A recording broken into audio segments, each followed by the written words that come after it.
যদি যেতে হয় এই প্রাণ বিসর্জন দেবো এই যমুনার জলে, তবু তোমার চরণ ত্যাগ করে ঘরে ফিরে ফিরে। গোবিন্দ আমার ধীরে ধীরে হেসে বললে, আমি তোমাদের ডেকে এনেছি, বলো কি চাও? বলছি বধূ অনেক জ্বালিয়েছো, অনেক কষ্ট দিয়েছো, আগে একটা কাজ করো তো দেখি, একটু সুধারা সুধারা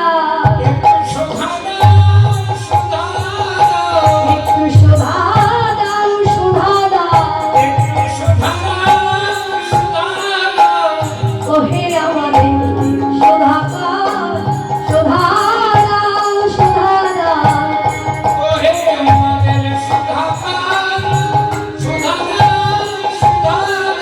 গোবিন্দ আমার সকল ভাই গোপীগণকে বক্ষ মাঝে জড়াইয়ে ধরে অধর সুধা পান করিয়ে সকলকে শান্ত করিয়ে বলেন, এইবার তোমরা একজন অপরকে সাজিয়ে দাও। একজন অপরকে সাজিয়ে দিল, সাজিয়ে দেবার পর কাঞ্চন মনে যেন যেন নিরমাল ধরে জয় ধরে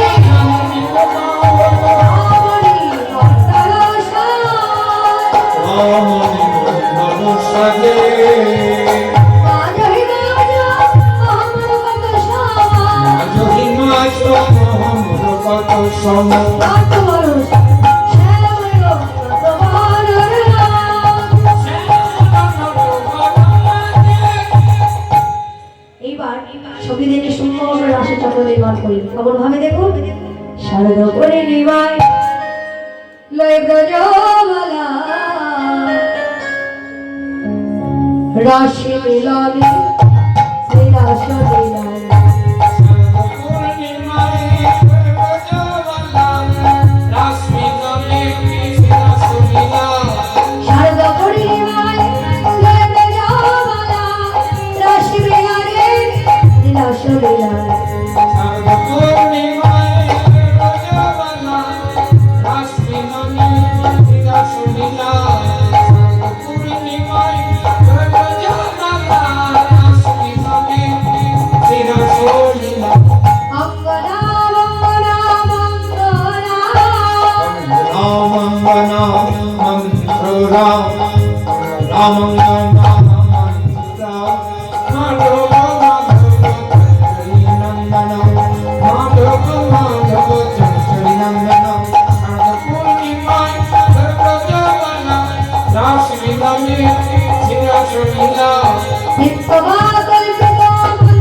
দিলাম এক এক কৃষ্ণ দুই দুই গোপী,